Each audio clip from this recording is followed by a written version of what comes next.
Hey everyone, my name is Olav, and in this tutorial I'm going to show you how to make these cool 2 and 3 dimensional graph animations in Blender using Python and mathematics. As always, it's going to be quick and easy, so let's get started. Okay, so let's start off by opening a new window so that we can add a script. So drag the top right corner, and then let's go into the text editor, and let's add a new text. And I'm going to go into view and open the sidebar, and then let's increase the font size so that you can see what I'm writing, and then I'm going to hide the sidebar. Okay, so let's start off by importing the Blender module, which we need to run these scripts from the text editor, then the math module, and then let's select the object, which in this case is the cube. So I'm going to add some keyframes to that cube. Then I'll set the frame number to 0 at the beginning, define the x and y variable, and then add a for loop so that we can repeat a block of code 500 times in this case. And then the first line of code within the for loop will be to set the frame number equal to the frame number variable value. And then we're going to add 0.3 to the x and y value for each loop so that it moves. And then let's set the location of the object to x, y, and 0 so that it increases 0.3 for each loop, both for the x and y axis when it comes to the location. And then let's insert the keyframe for the location as well. And then we will add keyframes for 500 frames, 1 for each frame, so plus equals 1. And then let's save before we continue, so just give it a name and save it wherever you want on the computer. And then we can give the text a name. I'm just going to call it linear function. And then let's run the script. And as you can see, right now we just have a simple animation with the movement along the x and the y axis. So the next step will be to add some particles so that you can actually see the path of the cube. So let's set the number of particles to 50,000 and set the end frame to 500 and the lifetime to 500 as well for the emission of the particles. And then under field weights, we're going to disable gravity. And then we also need to disable the velocity. We'll just set it to 0. And that way they will stay still and not move at all. And then we can scale down the cube to make the line a bit thinner. So something like this.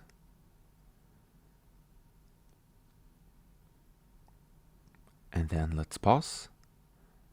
Now, if you want the line to move faster, you can either increase the x and y values under the for loop, or you can increase the frame rate of the animation itself.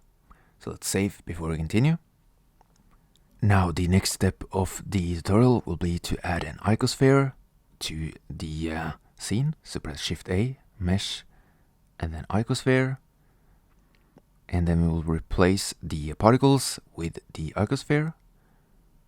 Let's go into the particle settings, and instead of halo, let's set it to object, and then select the Ecosphere. And as you can see, we now have the Ecospheres, but we can increase the scale of them so that they are more visible in the final render. And then next, we're going to add the X, Y, and Z axis with some arrows for the render. So press Shift A, add a cube, and then press S to scale. And then press numpad 7 for top view, and then numpad 5 for orthographic view. And then press S to scale once again. And then press Tab to go into edit mode. Then del on the numpad to take a closer look, select the top face, and then press E, Y, then 100 to extrude 100 units on the y-axis. and then select this face, then press E, X, then 100 to extrude 100 units on the x-axis. And then let's do the same for the z-axis as well. So let's select this face, and then press E, Z, then 100. Next up, we're going to add some arrows to each axis. So let's save before we continue. File, Save As, click on the plus sign, and then Save. And then we can start off with the face for the y-axis. Press Del on the numpad to take a close look, then press E to extrude, left mouse click, and then press S to scale, then 3 to scale it up 3 units. And then press E, Y, 3, then S, then 0. Okay, and then we just repeat it for the other axis as well.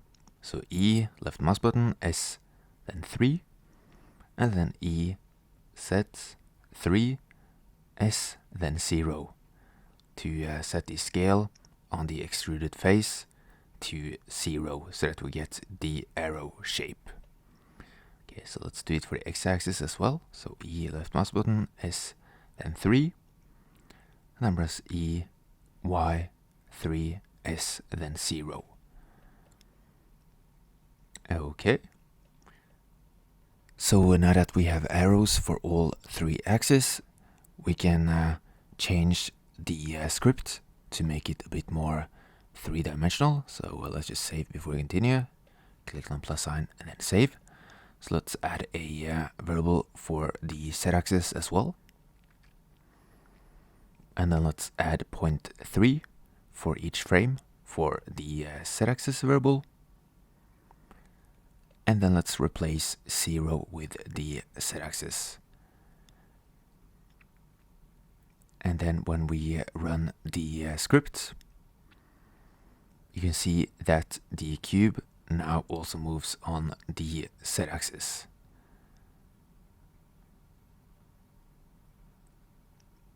Okay, so now we know how to add a basic linear function into Blender. So the next step will be to copy this script and then add a new one and then paste it. And then let's give it a new name. And for this one, we're going to have an exponential function. So let's just save one more time before we continue. And we're going to make this exponential function 2-dimensional.